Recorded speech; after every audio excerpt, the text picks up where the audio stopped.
Salutations à vous tous ceux qui avez l'habitude de nous suivre et ceux qui nous prennent en cours. C'est bien votre émission Je médite avec votre humble serviteur, le pasteur Thierry. Mais avant de passer à la lecture de notre passage de méditation, je nous invite que nous puissions prendre un court instant de prière. Notre Dieu, toi qui nous as fait, n'est-ce pas, tu nous as appelés à ta gloire. Nous voudrions reconnaître en ce moment, Seigneur notre Dieu, que seul dans ta présence, Seigneur, que nous puissions être ce que toi tu as voulu que nous soyons. Loin de toi, nous sommes perdus. Merci au Père de ce que tu es en train de faire en ce moment. Je viens tout humblement recommander ce temps sous ton onction, ô Dieu. Que ta main toute puissante, éternelle, nous conduise.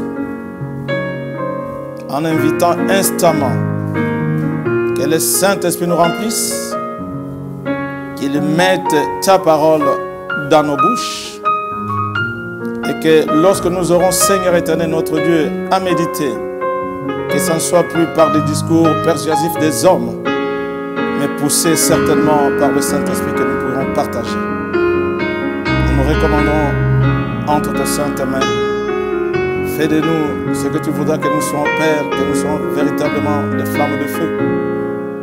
Et qu'à cela que nous reconnaissons certainement, nous ne sommes pas seuls, mais avec toi. C'est ton nom glorieux de notre Seigneur, à la gloire du Père Jésus-Christ, que nous avons ainsi prié. Nous disons Amen. Voilà, bien-aimés, nous allons lire notre passage du jour. C'est dans 1 Thessaloniciens, chapitre 5, à partir du verset 14 jusqu'au verset 18. Nous lisons au nom de notre Seigneur Jésus-Christ. Je suis dans la version Louis II. Nous vous en prions aussi, frères, avertissez ceux qui vivent dans le désordre, consolez ceux qui sont abattus, supportez le faible, usez de patience envers nous, envers tous. 15. Prenez garde que personne ne rende à autrui le mal pour le mal, mais recherchez toujours le bien, soit entre vous, soit envers tous. 16. Soyez toujours joyeux. Priez sans cesse. Rendez grâce en toutes choses, car c'est à votre égard la volonté de Dieu en Jésus-Christ. Parole du Seigneur. Voilà, bien-aimés, en lisant ces courts passages, dans ces quelques versets que nous venons de prendre connaissance, de Job 14, j'ai été très alerté. Nous vous en prions aussi, frères, avertissez ceux qui vivent dans le désordre. Ça me bouscule. Ceux qui vivent dans le désordre.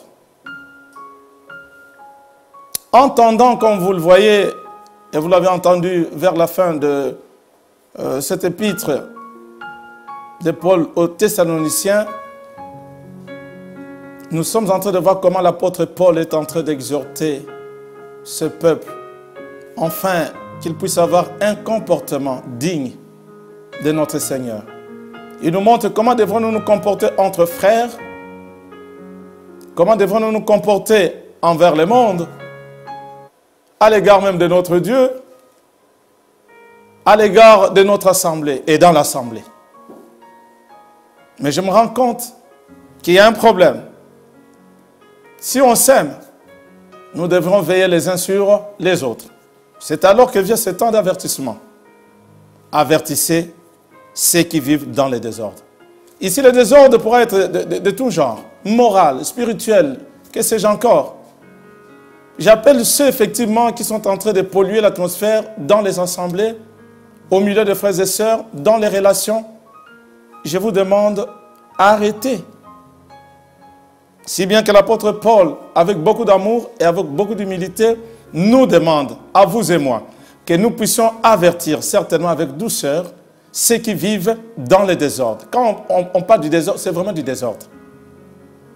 Je suis en train de voir cet homme ou cette femme qui n'a pas de respect même de la personnalité, de la personne humaine, qui appelle l'autre esclave parce qu'il est celui qu'il veut s'appeler lui et que les autres soient ses esclaves. Je me dis, c'est très grave, c'est un désordre. Frère, reviens. Reviens dans les rangs. Parce que là, je t'ai dit que tu es perdu.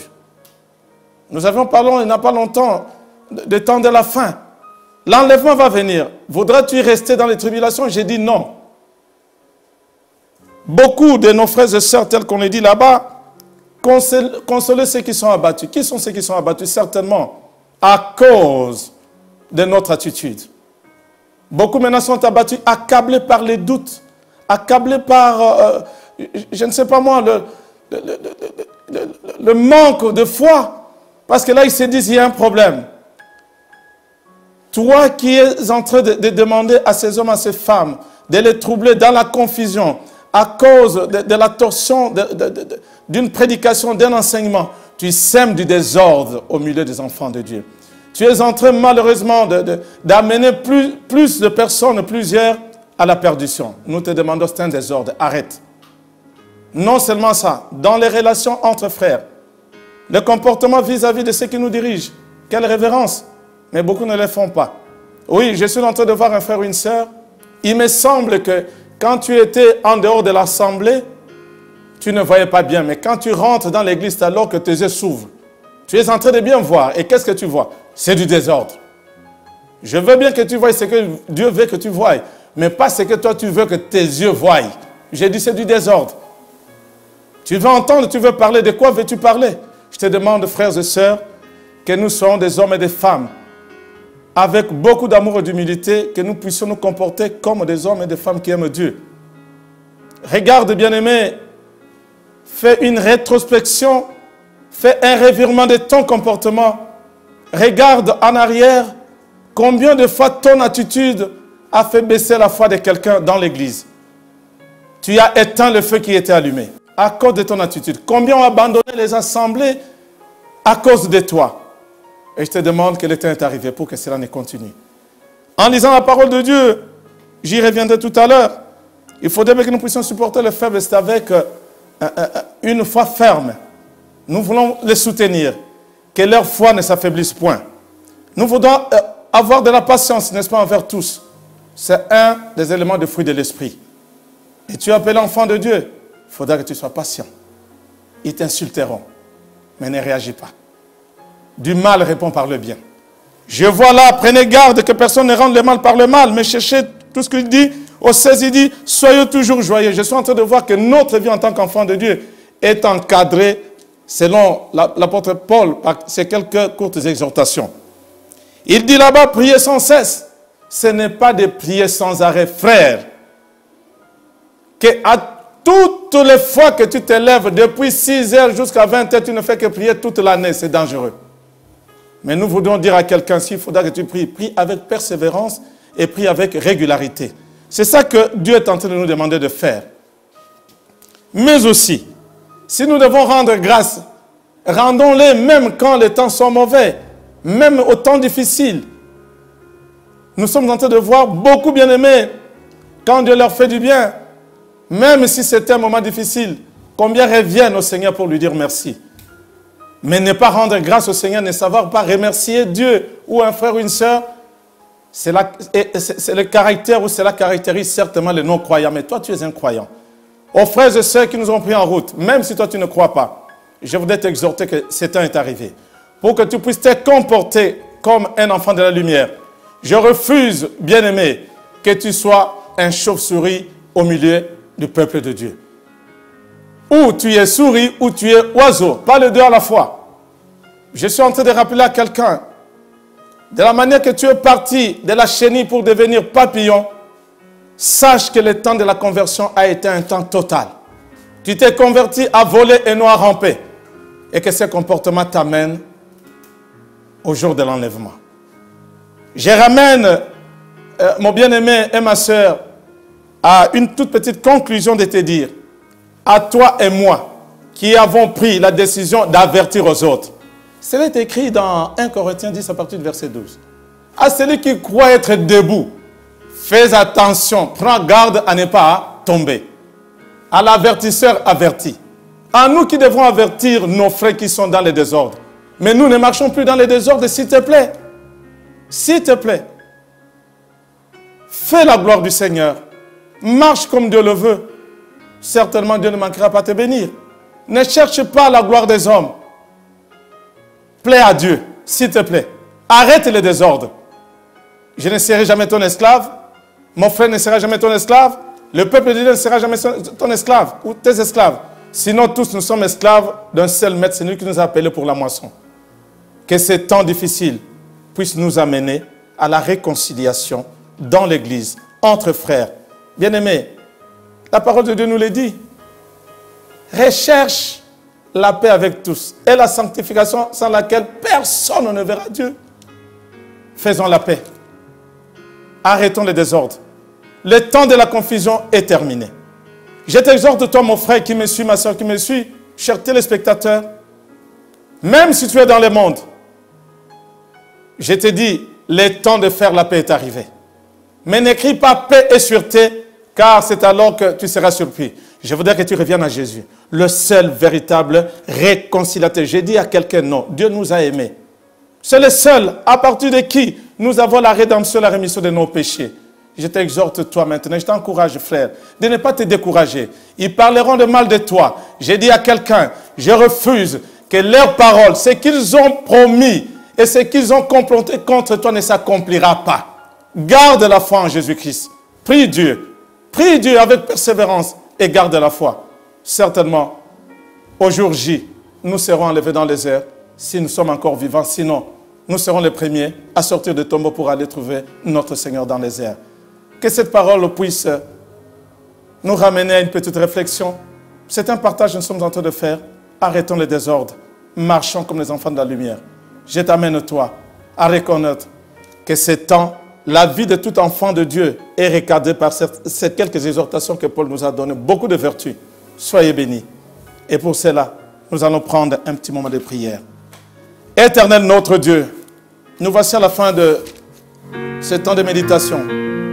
Nous revenons vers toi pour te dire encore merci. Nous te sommes infiniment reconnaissants pour le souffle de vie, Seigneur, pour ce temps précieux que tu donnes, pour la vie, Seigneur, entre frères, d'avoir connu une église, d'avoir connu, Seigneur, celui qui me conduit, mon mentor, mon apôtre.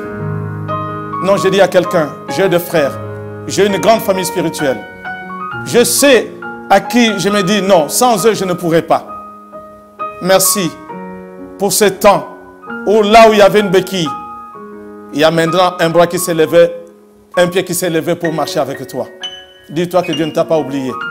Je voudrais que tu sois recommandé, une fois de plus, sous l'onction du Saint-Esprit pour te dire, le désordre ne continuera plus dans notre vie. C'est une décision que tu prends. Regarde ta vie. Quelle attitude tu as vis-à-vis de ton frère et de ta soeur, vis-à-vis de ton assemblée. Combien as-tu déjà tué la foi pour que ces gens-là puissent perdre leur vie? Non, Dieu t'en demandera sur ta tête. Mais je voulais te dire seulement, le temps est arrivé pour dire, Seigneur, je reviens à toi. Je me remets et je reviens dans les rangs. Parce que tu m'as aimé, je veux moi aussi aimer. Non, notre Dieu, c'est un Dieu d'amour. C'est sa première nature. Il est amour. Je voudrais dire à quelqu'un, le temps est arrivé pour que nous puissions nous séparer. Que la gloire de notre Dieu, la gloire de notre Dieu vous revêtisse. Et que la communion, j'ai dit encore une fois de plus, du Saint-Esprit et l'unité du Père et du Fils soit notre unité. C'est au nom de Jésus, mon Seigneur, mon Sauveur, mon Jésus à moi, que je suis en train de vous recommander pour vous dire Amen. Soyez bénis. Et voici, nous sommes à la fin de notre méditation. Je l'espère certainement, nous nous retrouverons encore prochainement en vous invitant certainement de nous suivre sur Maranatha Télévision, sur notre chaîne Orao Télécom, la chaîne 142. C'est notre canal 142, je voulais dire. Et sur les réseaux sociaux, YouTube, où vous allez vous abonner certainement. Je vous encourage pour suivre Maranatha Télévision. La radio Maranatha que vous connaissez bien aimé, c'est sur www.maranathatv.fr. Voici, nous sommes à la fin. Je ne peux que vous dire que je vous aime. Que la paix du Seigneur soit avec vous. À bientôt. Ciao.